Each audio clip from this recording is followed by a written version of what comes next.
around. Well, welcome, Lori and Linda. And welcome all of you to Global Ministries University's program for today. This is actually the second seminar that we're doing on spirituality and the arts.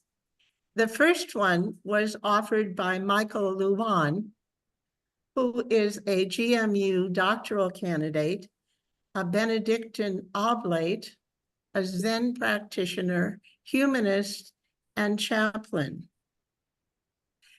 Michael provided insight into the intersection of art and spirituality through the works of Rudolf Steiner, who was the founder of the Waldorf education method, and Marc Chagall, with a focus on Marc Chagall's works at the Art Institute of Chicago.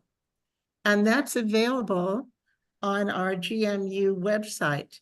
And if you have any difficulty getting it, you can write to info@GMU, and our Director of Communications will help you. Well, my name is Marita Grudzen, and it's my pleasure to moderate today's program. Before I tell you about our presenter, Judy Clarence, let me tell you the format for today. Judy will present for 45 minutes based on the fruit of her literary research and her insights on the theme of poetry as prayer. And then our president, Gerald Grudzen, will offer you, anyone who's interested, the opportunity to study, to take a course with Judy on this theme for 4 weeks. And he'll go into the details on that. And that'll be a brief information announcement. And then we'll have comments and questions for 20 to 30 minutes. So Judy Clarence is our Global Ministries University librarian. She was born in Portland, Oregon, lived most of her life in Berkeley, where she and her husband, Hank, were members of a spiritual community. Judy holds an undergraduate degree in creative writing from John F. Kennedy University and a master's degree in library information sciences from UC Berkeley. And she spent most of her career working in academic libraries, UC Berkeley, the Graduate Theological Union, and California State University, East Bay. Now she lives and works in the foothills of the Sierra Nevada mountains in California. She shares her household with her daughter and grandkids, a goofy old dog and 2 cats. Judy is also an accomplished classical violinist. Her poems have appeared or are forthcoming in several literary magazines, including Allegro Poetry Magazine, Amarillo Bay, Quill and Parchment, Persimmon Tree, Blue Unicorn, and many others. Winner of the 2024 Ruth Weiss Foundation Poetry Award, she has also been nominated for a Pushcart Prize. Mm-hmm. So aren't we lucky? Mm-hmm. So Judy, I invite you to begin your presentation on poetry as prayer. Thank you, Marita. Can everybody hear me all right? Mm-hmm. Yep. Good. I'm going to talk a little bit before I start the PowerPoint presentation. So just to tell you kind of what is going to happen. What I'm going to do today is talk about the idea that poetry and prayer come from the same place in all of us. And if that means we're all poets, well, maybe we are. When we enter into a place of prayer or meditation, we quiet down and usually listen. Sometimes our prayer is coming from a place of torment and listening isn't possible. We're too busy pleading, but even then, our desperation comes from such a deep place. That place of connection with God or the Spirit or Allah or the cosmos or any whatever with whom we are seeking connection. The American essayist Anne Lamott talks about 3 types of prayer. She's a wonderful writer. She writes in a very humorous, very readable style, which is a lot of fun to read. She describes these 3 types of prayer as help, thanks, and wow. That's actually the title of a book she wrote, Help, Thanks, Wow.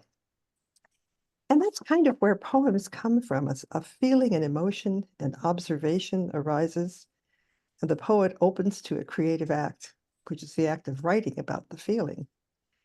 And that act can come immediately, or it can be kind of stored and considered in the heart before pen is put to paper. I try to think about where poems, when I write a poem, where does it come from? Sometimes something just hits me and I feel like I just have to sit down, whatever I'm doing. I remember years ago in my working life, when I was, busy trying to balance family and work and all kinds of things, and I would be cooking and I would suddenly have to, something would come to me and I have to quickly write down a poem that came to me. And other times it's something that I might see while I'm out walking, and I kind of keep it in my mind and wait until I get home and then I write about it. So that's the kind of place, but in all those instances, it's something that seems to be springing from within me that sort of has to come out in a way that is just is there and it needs to be expressed.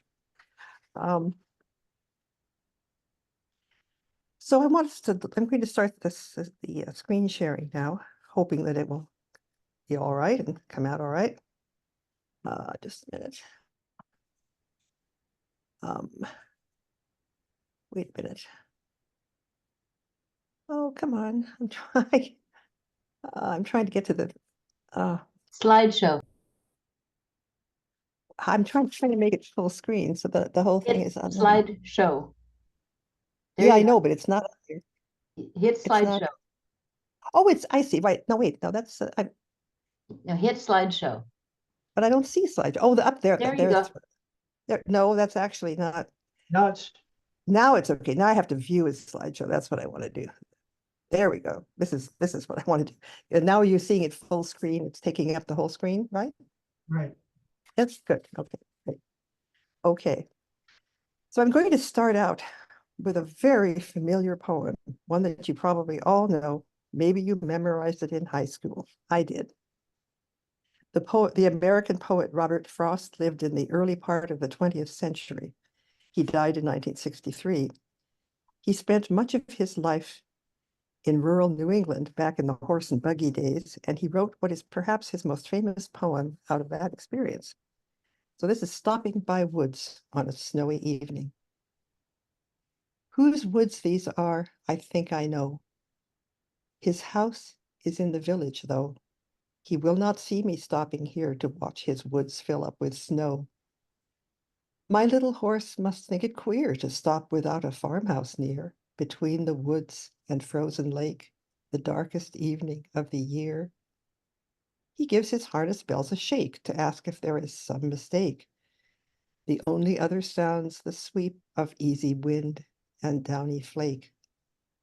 These woods are lovely, dark and deep, but I have promises to keep, and miles to go before I sleep, and miles to go before I sleep.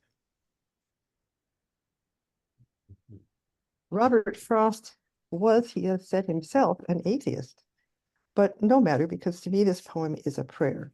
There he is in his buggy, pulled by his little horse on a snowy night, on his way to lots of places, but he stops because the sight is so lovely, so peaceful. He knows it seems a little weird to be stopping and looking out at an open field. What will the neighbors think? No matter, because the owner of the land doesn't live there, won't see him. His horse wants to get going back to the barn. Why are we stopping here? And the poet reluctantly moves on to wherever he's going next. He probably didn't write the poem right then and there because the snow was coming down and he needed to keep his hands on the reins so the horse wouldn't take off. So he saves the image and the impulse, the mood, the feeling, until later at his desk at home by lantern light, he put pen to paper. And again, the act of remembering, of blessing, of honoring that moment became a poem. And not just any poem, but one of the best known and loved in all of American literature. What type of poem would we say this is? Well, in Anne Lamott's categorization system, this is a wow poem with a little bit of help mixed in, because he has a lot of things to accomplish before sleep, or one could say a lot of things to accomplish before death. And come to think of it, even though it sounds silly a little bit, but it's not. Even a simple nursery rhyme is a prayer. Twinkle, twinkle, little star, how I wonder what you are. Way above the clouds so high, like a diamond in the sky. Twinkle, twinkle, little star, how I wonder what you are. That's kind of a wow poem. And it comes, even though it's familiar, it's probably centuries old. It's a poem that is appreciative of how things look and how they are and what's going on. So what we're going to do now is to explore some examples of poems composed throughout history. And these are poems which I feel most closely express the feeling, the emotion, the experience of prayer. And I'm going to intersperse the poems with quotations from poets about the spiritual dimension of poetry writing. Poets have written a lot about the spirituality of their work and the work of others. And so I've picked out some things that I think illustrate what I'm trying to say. After the reading of each poem, we'll sit together in silence for a little while to contemplate and absorb and meditate on the poem. And then we'll move on to the next one.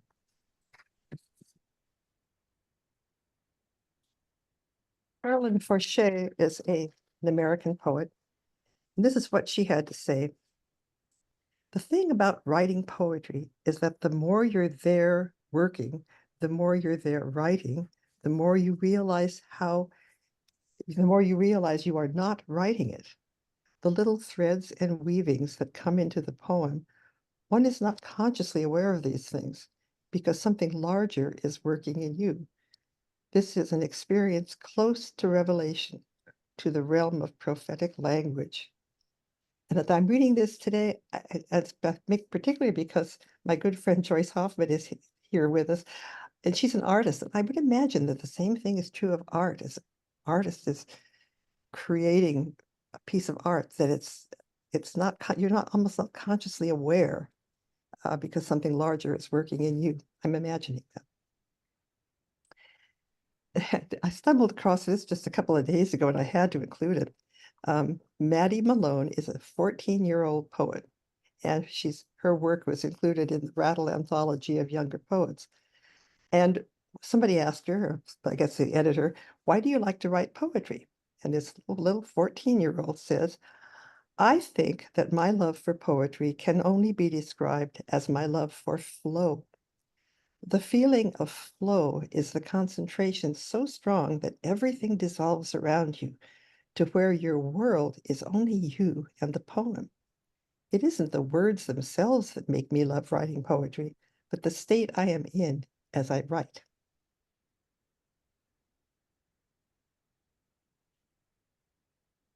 W.S. Merwin was an American poet who died a few years ago. He was the son of a Presbyterian minister. He grew up on the East Coast, but spent most of his adult life in Hawaii, where he studied Zen Buddhism. He says that as a child, he wrote hymns with illustrations for his father, who was, as I say, a minister.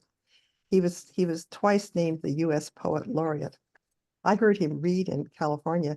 He came to Berkeley one time, and the place was really crowded. I remember that people were just, it was standing room only. People were sitting in the aisles. He was that popular. And this is his poem of thanks. Listen, with the night falling, we are saying thank you. We are stopping on the bridges to bow from the railings. We are running out of the glass rooms with our mouths full of food to look at the sky and say thank you. We are standing by the water, thanking it, standing by the windows, looking out in our directions, back from a series of hospitals, back from a mugging, after funerals. We are saying thank you. After the news of the dead, whether or not we knew them, we are saying thank you. Over telephones, we are saying thank you. In doorways and in the backs of cars and in elevators, remembering wars and the police at the door and the beatings on stairs, we are saying thank you. In the banks, we are saying thank you in the faces of the officials and the rich and of all who will never change. We go on saying thank you, thank you. With the animals dying around us, taking our feelings, we are saying thank you. With the forests falling faster than the minutes of our lives, we are saying thank you. With the words going out like cells of a brain, with cities growing over us, we are saying thank you, faster and faster. With nobody listening, we are saying thank you, thank you. We are saying and waving, dark though it is.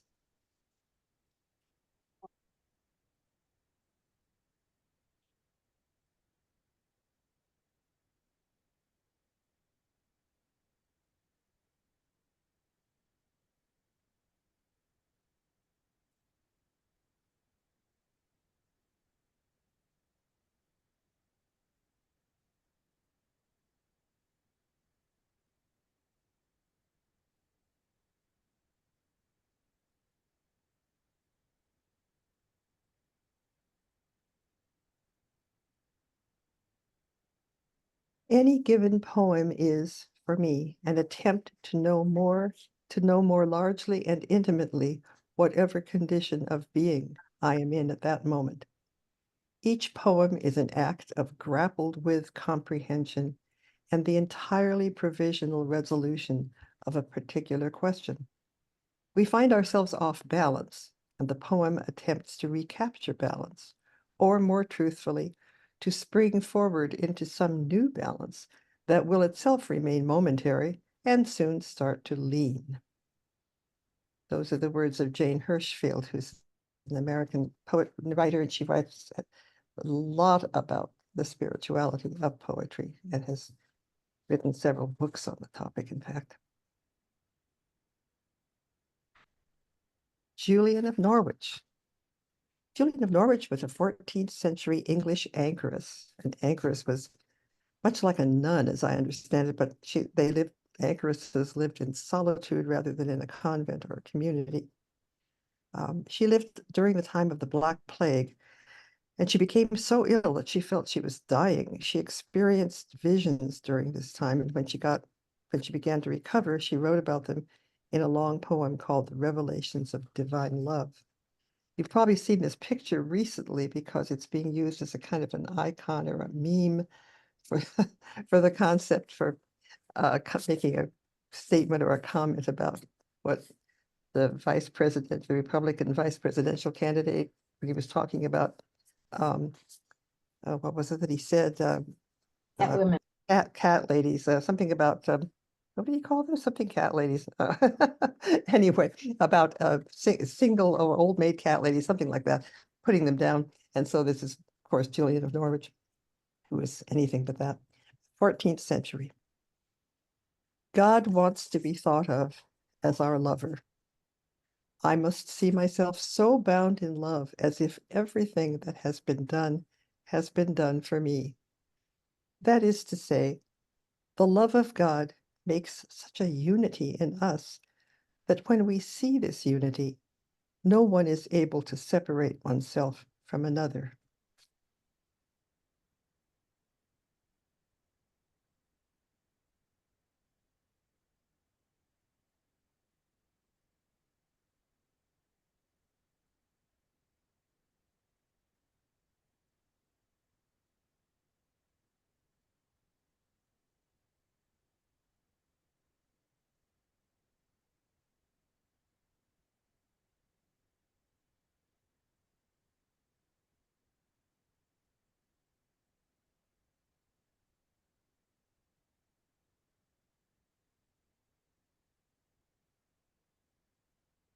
This is Theodore Roethke. He taught creative writing at the University of Washington in the 1950s to the 1960s. He died just a few years before I enrolled there as a creative writing student in 1966, and he was legendary. Everybody talked about him. It was Roethke this, and Roethke said that, and Roethke did this, and on and on. He was the winner of the Pulitzer Prize and is widely recognized as one of America's most significant poetic voices. I'm including this poem because of the way Jane Hirschfield was talking about balance. And this is a poem that kind of goes in those directions. The Waking. I wake to sleep and take my waking slow. I feel my fate in what I cannot fear. I learn by going where I have to go. We think by feeling, what is there to know? I hear my being dance from ear to ear. I wake to sleep and take my waking slow. Of those so close beside me, which are you? God bless the ground. I shall walk softly there and learn by going where I have to go. Light takes the tree, but who can tell us how? The lowly worm climbs up a winding stair. I wake to sleep and take my waking slow. Great nature has another thing to do to you and me, so take the lively air and, lovely, learn by going where to go. This shaking keeps me steady, I should know. What falls away is always and is near. I wake to sleep and take my waking slow. I learn by going where I have to go.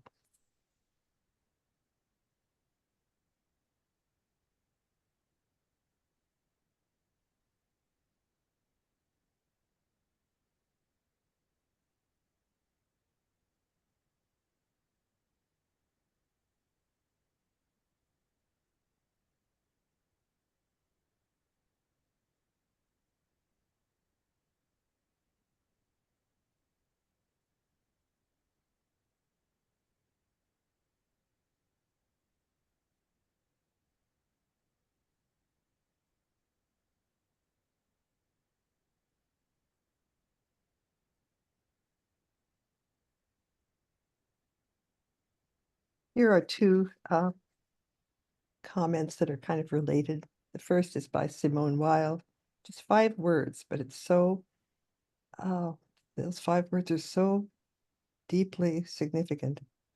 Absolute unmixed attention is prayer. I'm going to read that again. Absolute unmixed attention is prayer. Jean Valentine is an American poet who has written, "For me, there's a likeness between poetry and prayer that is not so much an aspect of thanks or supplication or other conscious activity, but the more unconscious activity of meditation or dreaming. The likeness lies in poetry, meditative prayer, and dreaming, all being, potentially anyhow, healing and somewhat out of our hands. For me, poetry is mostly silence. The deeper, the better."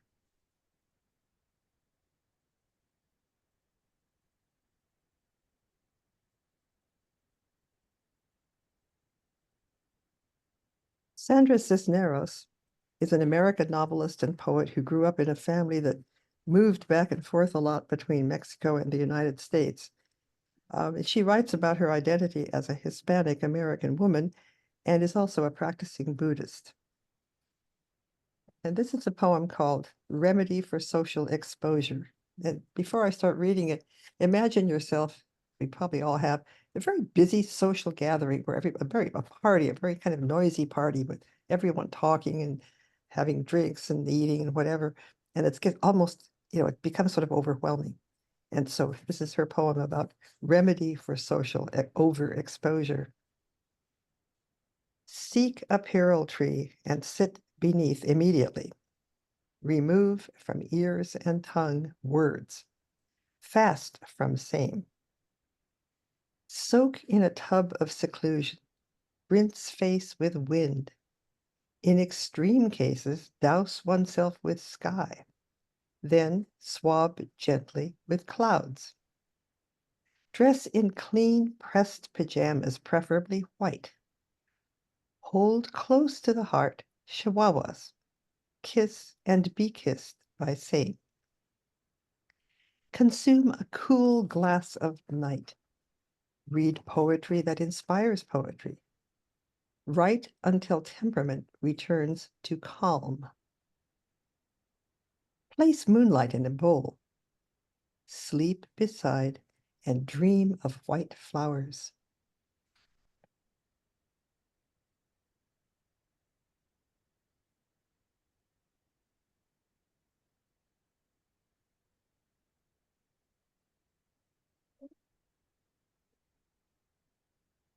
Oops, I'm sorry. I didn't mean to do that.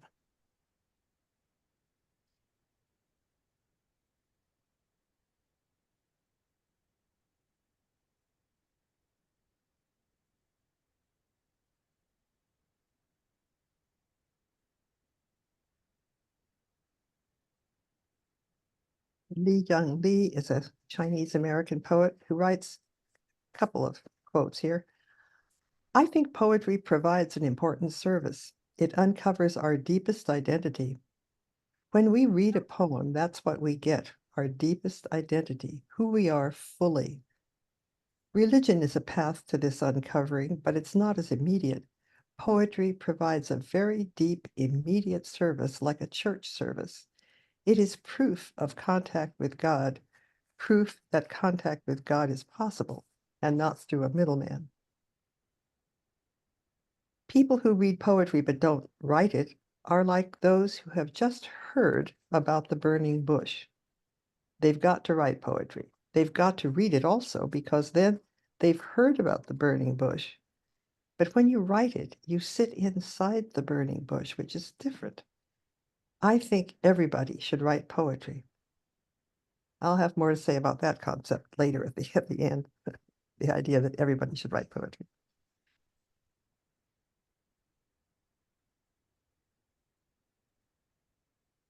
Daniel Berrigan, beloved person, he was a Roman Catholic Jesuit priest.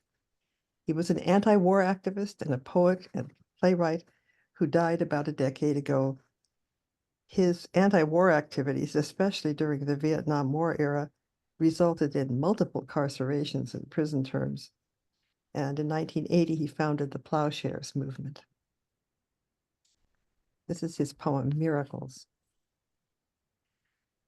Were I God Almighty, I would ordain rain fall lightly where old men trod. No death in childbirth, neither infant nor mother. Ditches firm fenced against the errant blind. Aircraft come to ground like any feather. No mischance, malice, knives, tears dried, would resolve all flaw and blockage of mind that makes us mad, sets lives awry.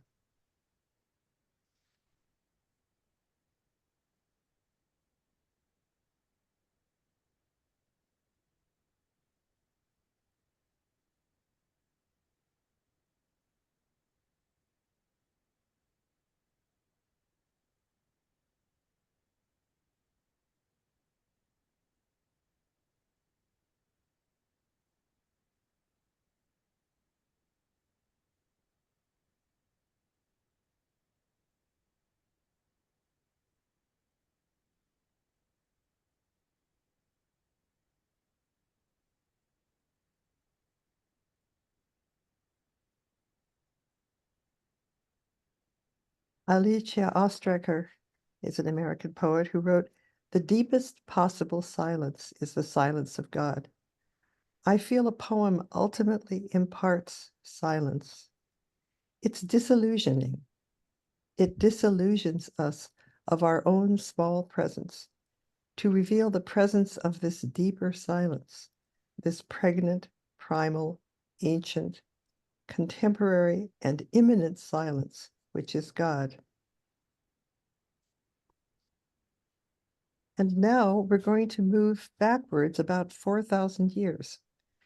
This, believe it or not, this poet, whose name is Enheduanna, she lived about 2,000, a little over 2,000 years ago, 2,000 years before the birth of Christ, so before the Christian era. And so that's over 4,000 years ago in Sumeria. She was the daughter of King Sargon, and she served as the high priestess of the moon god Inanna. And by the way, this picture is probably, I think, of Inanna. I don't believe it's a picture of Enheduanna. I think it's a picture because, as you'll see from the poem, it fits the description in the poem. She's the earliest known named author in world history, in world literature, the history of world literature. So that's interesting to note that the very first author whose name we know of anything written is a woman, and her name was Enheduanna. From the hymn to Inanna. In the forefront of the battle, all is struck down by you, O winged lady. Like a bird, you scavenge the land. Like charging storm, you charge. Like a roaring storm, you roar. You thunder in thunder, snort in rampaging winds. Your feet are continually restless, carrying your harp of sighs. You breathe out the music of morning.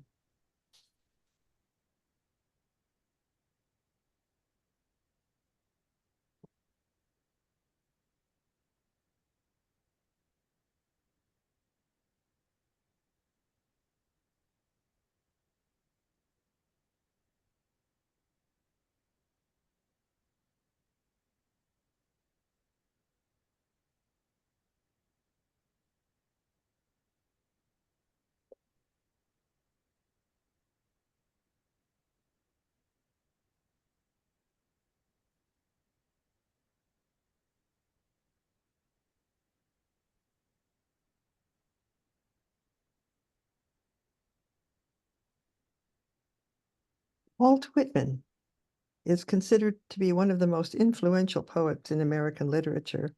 He lived in the 19th century and is often called the father of free verse, meaning that he was among the very first poets to break loose from the strict forms of rhyming poetry.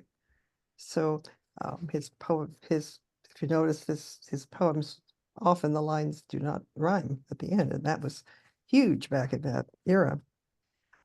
His most famous book was Leaves of Grass.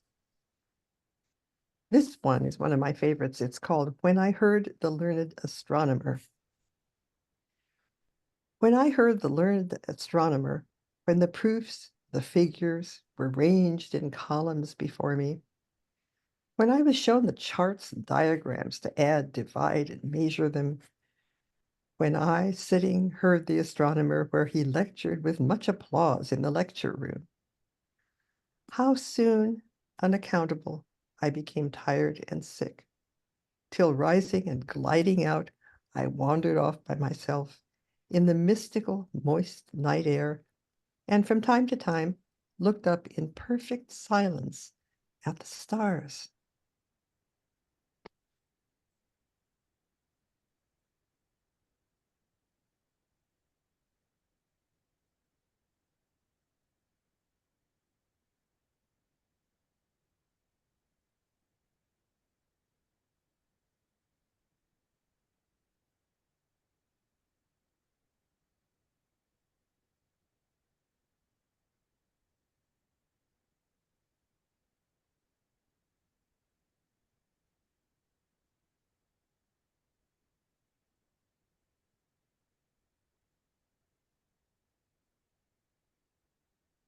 So we couldn't have a session on poetry as prayer without touching on the Psalms, because it's generally understood that the Psalms are poetry. They are, of course, an anthology of Hebrew religious hymns that are part of the Old Testament or Hebrew Bible. And this particular one this is a portion of Psalm 90, which is attributed to Moses. So teach us to number our days, that we may get a heart of wisdom. Return, O Lord, how long? Have pity on your servants. Satisfy us in the morning with your steadfast love, that we may rejoice and be glad all our days.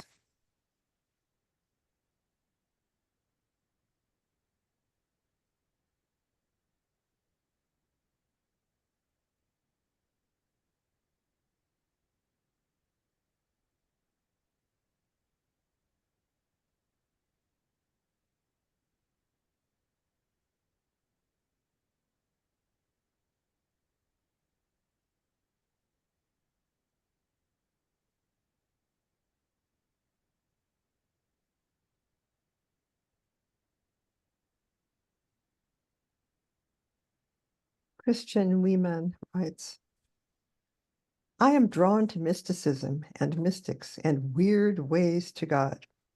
Poetry is one of these, not always, but sometimes. And sound, the internal music of the language, the pure physical existence of the word. This seems to me to be the route I take out of unconsciousness into reality toward God. I believe that words have some reach into, some purchase on reality. And I would go even further. The dormant life of language, when stirred by poetry, awakens and releases the dormant life in us. And that current can carry us, if not to God, at least to the possibility of God. The last step is fully conscious, artless, selfless, and silent.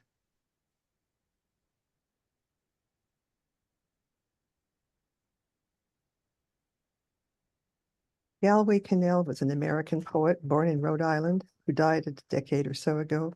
He taught at New York University and was a frequent teacher at the Squaw Valley Writers Conference, now called the Community of Writers. They had to get rid of the word Squaw Valley. They changed the name of the location.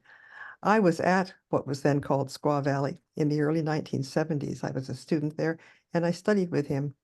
He was a wonderful teacher.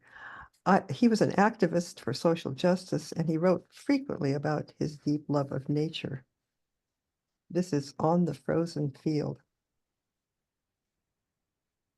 We walk across the snow. The stars can be faint. The moon can be eating itself out.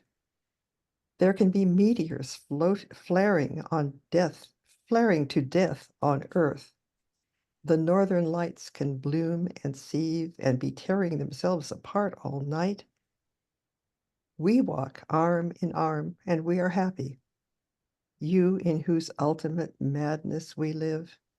You flinging yourself out into the emptiness.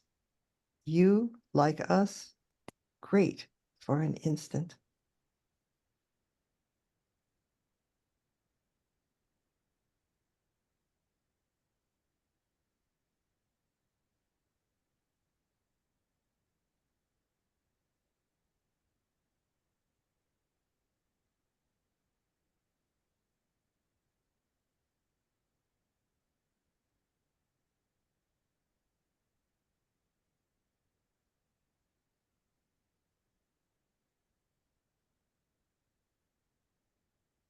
Antoinette Brim Bell was a new poet to me. I discovered her as I was putting this presentation. She's a Black poet as well as an artist who works as a printmaker and creates collages. And she's the poet laureate of the state of Connecticut. She wrote this poem called Black Mamas Praying. Black mamas stay on their knees praying, cursing the lies folks tell about how the world don't need you. The world don't need you is a lie folks tell themselves when they step over blood gelled black and slick. Folks step over black blood gelled and slick to get on with things. Don't bring bones to the cemetery. Bones in the cemetery, hear the prophecy.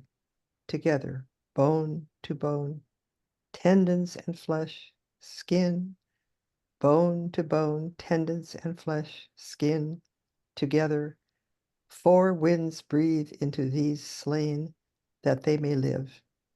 Breathe, four winds, into these slain, that they may live. Calling forth prophecy is no light work, no. But for Joshua, the sun stood still, the moon stopped. Black mamas, stay on your knees praying, praying.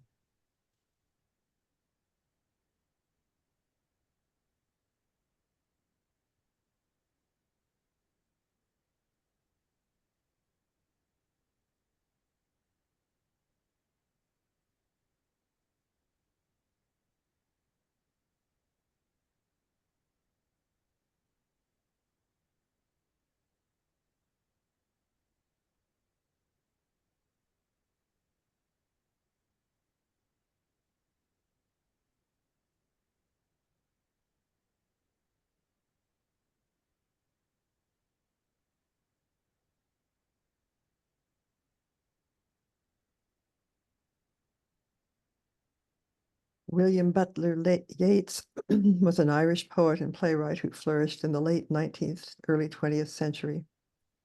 He's one of the most famous, most influential figures in English literature.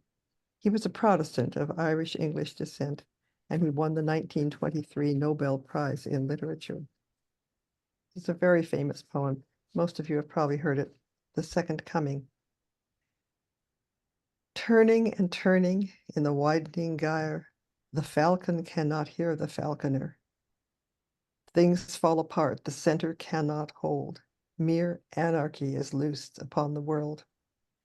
The blood-dim tide is loosed, and everywhere the ceremony of innocence is drowned. The best lack all conviction, while the worst are full of passionate intensity. Surely some revelation is at hand. Surely the second coming is at hand. The second coming. Hardly are those words out when a vast image out of Spiritus Mundi troubles my sight.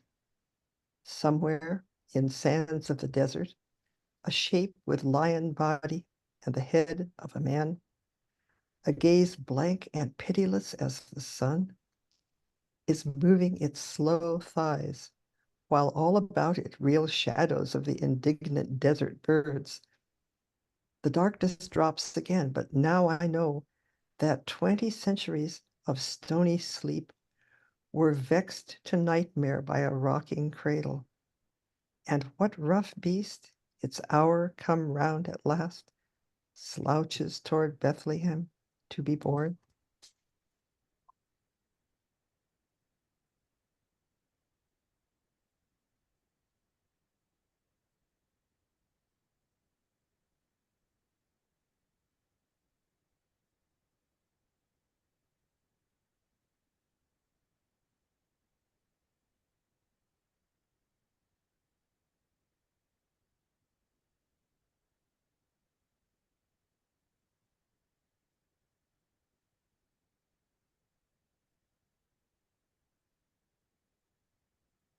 Paul Mariani has written a lot of poems, but he's also written about the act of writing poetry and how it relates spiritually. He says, how many of us have not at some point tasted the world in its incredible beauty, in sweet violets, mountain range, blackbirds, sunset, feeling that all of it is somehow charged with the grandeur of God. The stars flaring out in the night heavens like fire folk sitting in the air. Despite murder, greed, and slander, have we not often experienced goodness in people who by their very being create a cordial air that seems to nest over everything, the way a mothering wing nests over its bevy of eggs? And the quotes here are from Gerard Manley Hopkins, who we're going to hear from in a minute.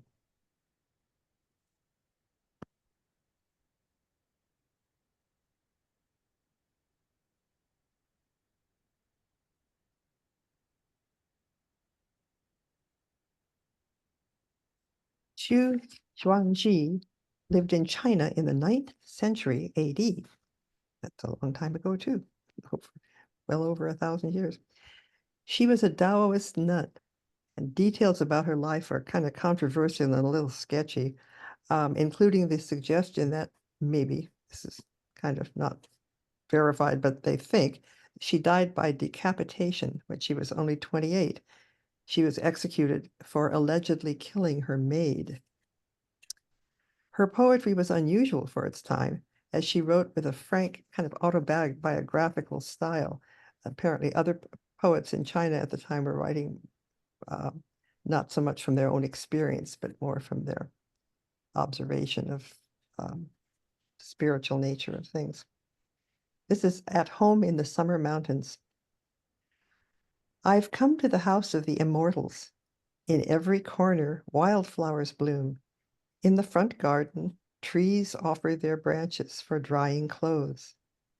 Where I eat, a wine glass can float in the spring water's chill. From the portico, a hidden path leads to the bamboo's darkened groves. Cool in a summer's dress, I choose from among heaped piles of books, reciting poems in the moonlight, riding a painted boat. Every place the wind carries me is home.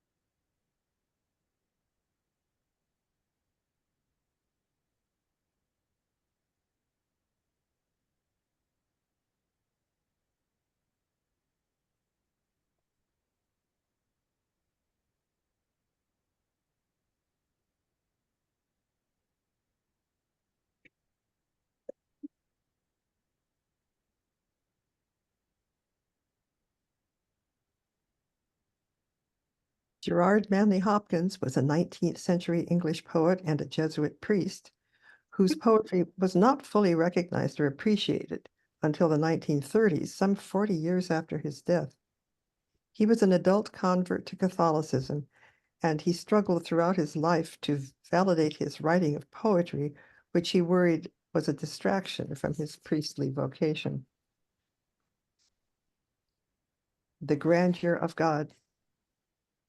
The world is charged with the grandeur of God. It will flame out like shining from shook foil. It gathers to a greatness like ooze of oil crushed. Why do men then now not wreck his rod?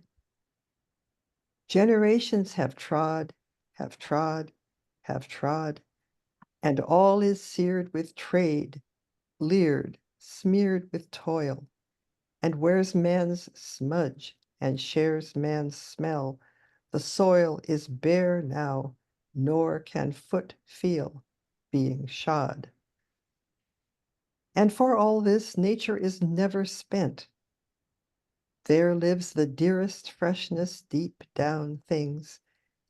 And though the last lights off the black west went, oh, morning, at the brown brink eastward springs, because the Holy Ghost over the bent world broods with warm breasts and with, bright wings.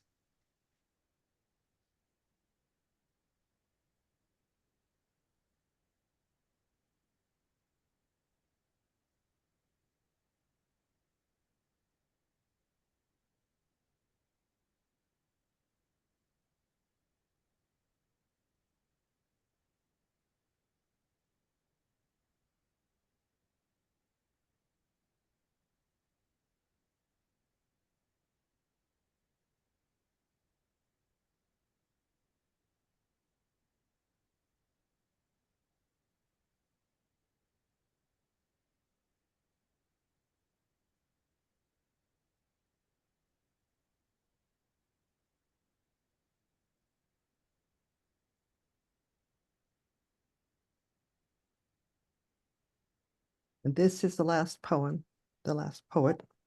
Mary Oliver. It's a very popular, widely published American poet whose poetry is quoted frequently these days, almost everywhere it seems. She died in 2019. Her writings describe and define our relationship and connection with the natural world and our need to open our hearts to the energy of the universe. She lived, I've forgotten exactly what state, but she spent a lot of time walking in the woods and in the wild, the walking in nature near her house and writing about it. Praying. It doesn't have to be the blue iris. It could be weeds in a vacant lot or a few small stones. Just pay attention. Then patch a few words together and don't try to make them elaborate. This isn't a contest, but the doorway into thanks and a silence in which another voice may speak.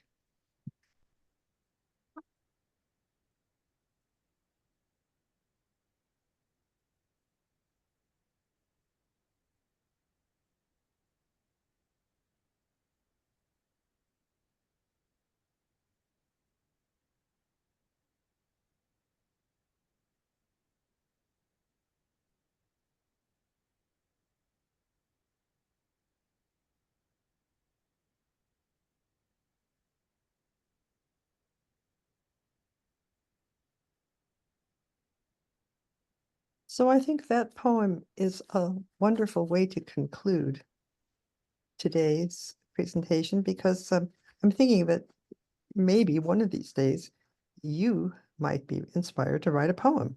Maybe some of you have, but for those of you who perhaps haven't, I encourage each one of you to consider that even if you don't think of yourself as a writer, try it.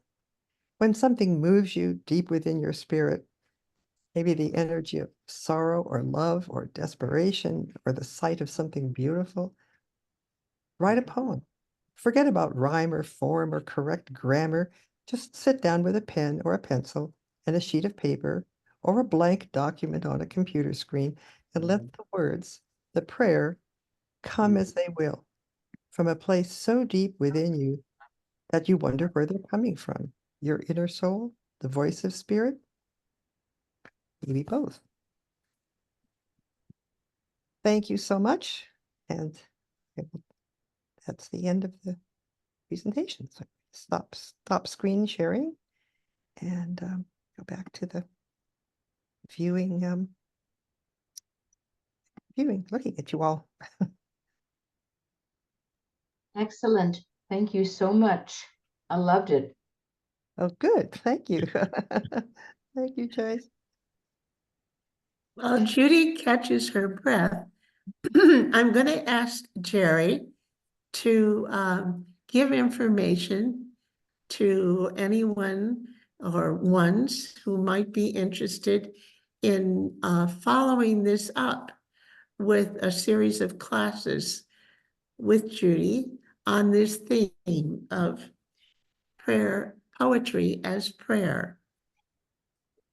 If you wish to do a series of 4 classes with Judy Clarence, possibly in which you can write some of your own poems and share them with Judy or explore other poetry with her.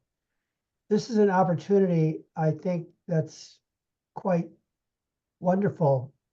And GMU provides this at a very reasonable cost. It's $100 for 4 sessions with a $25 registration fee to GMU. But you have personal attention that you don't find usually when you go to many classes. Here you can interact personally with her and share your life through poetry. I think we have something called spiritual direction in Catholicism.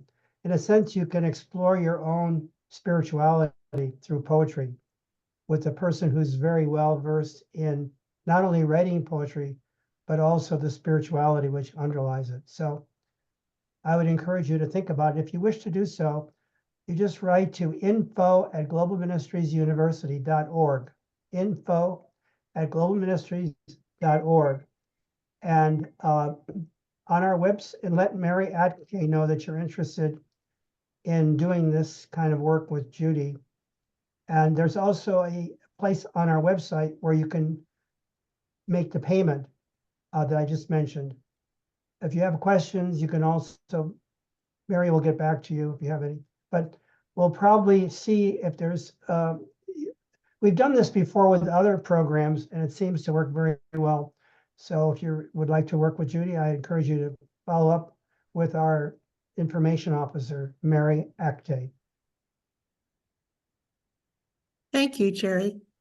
And now we have time to share our response, our questions, our comments with Judy. Maybe we could use the reactions button down below where you can raise your hand or just hold your hand up for that matter, and I'll call on you. Joe Rowan? Yes, I guess I thought it was very good. I really enjoyed that, Judy. Couple things there I liked. I just saw a few parallels that you were, I'm sure you had intended, I guess. But to me, it was the W.S. Merwin speaking on thanks, as well as the Cicernos on stones or things, weeds or things like that, the simple things. I mean, it took me all the way back to 1951 in college when I wrote a essay on the, I guess, what was it? The inanimate objects, in the sense, breaking your shoelaces, getting caught by red light when you're hurry, those kind of things. It reminded me, as their poems reminded me, I can see what my problem was, that too many in the one writing. But the other aspect I thought was parallel, I thought was interesting, was the, it wasn't Cicernos, I'm sorry, it was Oliver and the Merwin. Cicernos, but I thought was interesting that it paralleled with Whitman in some ways with regard to the whole idea of calm comes out of chaos, in the sense that the one way you can live is finding this calm when you're in the middle of chaos. That, and all of the poems basically found that calm to be somewhat the presence, perhaps, of a religious presence to a certain extent, a place for prayer. So putting them all together, I really thought was rather interesting. Yeah, thank you. Yeah, I thought I noticed that too. Yeah, I was thinking that the poem, oh, which one was it? Minute. Yeah, I don't have them printed out here, but the one about the learned astronomer, you know, that where the person who walks out of the lecture because it's all going over his head, and he goes out and he looks at the actual stars instead of just hearing this very scientific lecture about astronomy. And similarly, you're right. The poem in which the poet is in this cocktail party or something and just kind of gets overwhelmed. So they both have the same feeling of needing to escape from something that's over your head, kind of, and you're just getting too agitated and upset, and you gotta get out where it's peaceful. I think we've all had that notion, that feeling, you know. Thank you. How to Joe. handle it. I just thought it was so well prepared and so beautiful. And thank you so much. I learned a lot. I'm looking forward to more of your discussions. Thank you, Joyce. Judy, I'm thinking of Pierre de Chardin, even though he's not a poet, I think some of his writings are poetic in nature, based upon his own experience in China, being out in nature. And even the stones spoke to him, the stones and the earth. So he found in the earth itself ways to understand his place in the cosmos. I think he was one of our great mystic writers. Absolutely, absolutely. Yeah, I guess it certainly doesn't have to, I mean, those expressions don't have to come out in poetry. That's just such an easy way to do it. I mean, prose works too, and Teilhard de Chardin certainly wrote a lot of very significant prose that fits right into this. What's so easy about poetry? What's so easy about art?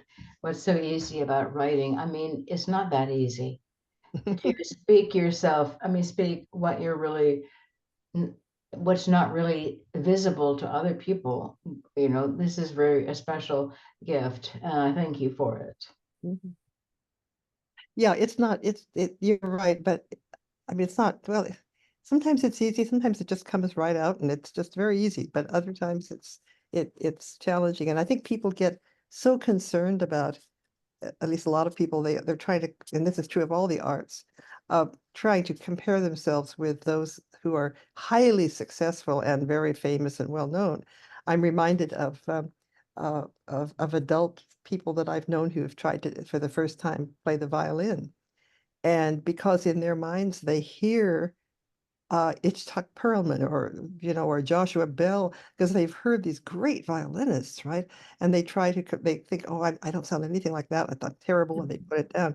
And the same thing is true of poetry. People think I have to write a great literary poem that's going to, I'm going to be the next poet that reads at the inauguration. No, you just need to express what's in your heart and soul and what needs to come out and what needs to happen. And don't think about or compare yourself with famous poets, even if you, that's one of the problems with studying creative writing, is you get kind of immersed in this workshop situation where you compare yourself with other students and other poets. It can be destructive if you don't keep your head above water. So many people need to learn how to express themselves. So, if you have more to offer, please teach. Thank you. Judy, I'm thinking of something that I think I have shared with you before, and that is that sometimes when I journal, I find myself drawn to write a few free verse lines afterwards. But, it may be 5 or 6, it may be a little bit more than that. And what I find is that after journaling, somehow the attempt to put it into free verse crystallizes what I'm experiencing. And so it isn't anything that I would be inclined to share with someone else, but it's very helpful to myself, and it just flows naturally. That's a beautiful observation. I journal also, but I've never thought of after I've journaled for the day, I usually journal at night before I go to bed. And I've never thought of then trying to kind of let it go into a poem. I'm going to try. That's a really wonderful idea. It could be it's kind of like this concept of prompt a little bit, in that you can use that as a springboard for a poem. Because poetry allows you to use the language in a more kind of free and inventive way than prose usually. And you can play with words and play with the music of the language. To me, that's one of the exciting things about poetry. Just the sound. I guess as a musician, I'm always thinking about how the words make music, Wonderful. When I do that, I just wanted to mention that there's an urge to do it. It's not as though I've written and so, well, let me try to write a few lines. It's a need somehow that leads me to do it. That's great. Yeah, exactly. That's exactly and that to me is kind of a prayer, it's a form of prayer. You're compelled to do it. You have no choice. Right, exactly. I've done a lot of writing with in class situations. Bill Warren, who's here, who's in my writing group here in Lake Wildwood.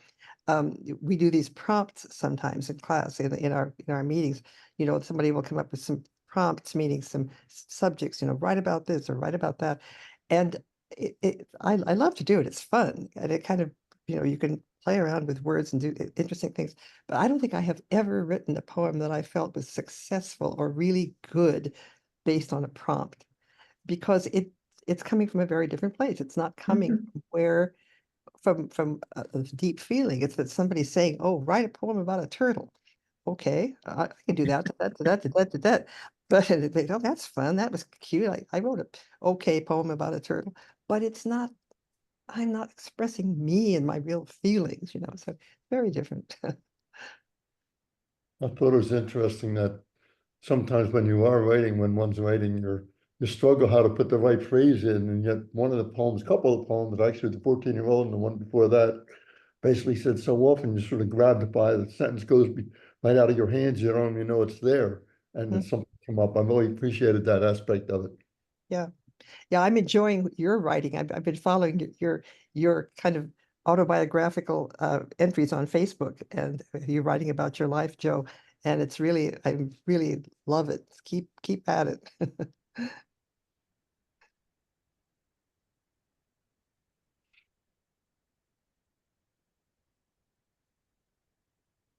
Does anyone else want to make a comment or ask Judy a question?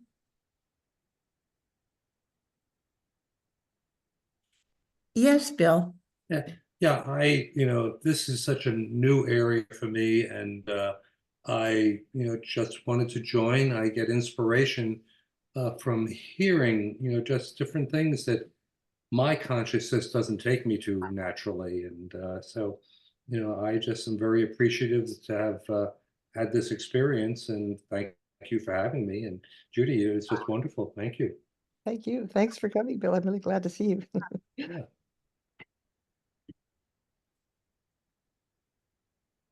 Thank you, and I look forward to the next time we get together. Yes, me too. Well, thank you very much, Judy, for this wonderful presentation. The preparation you put into it, the beautiful design, the calligraphy that you used for your quotes, all of it really created an environment, a very creative environment for us to listen. I just want to say we're recording this session.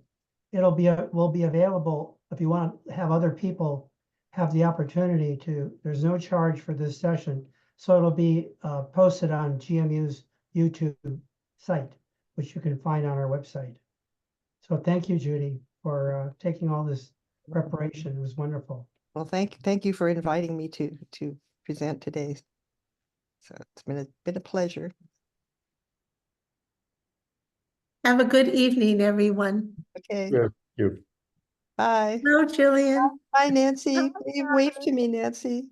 Bye-bye. Hi, Nancy. Bye-bye. So good to see you. Bye. Thank you so much. Okay. I'm signing off. Bye. Bye.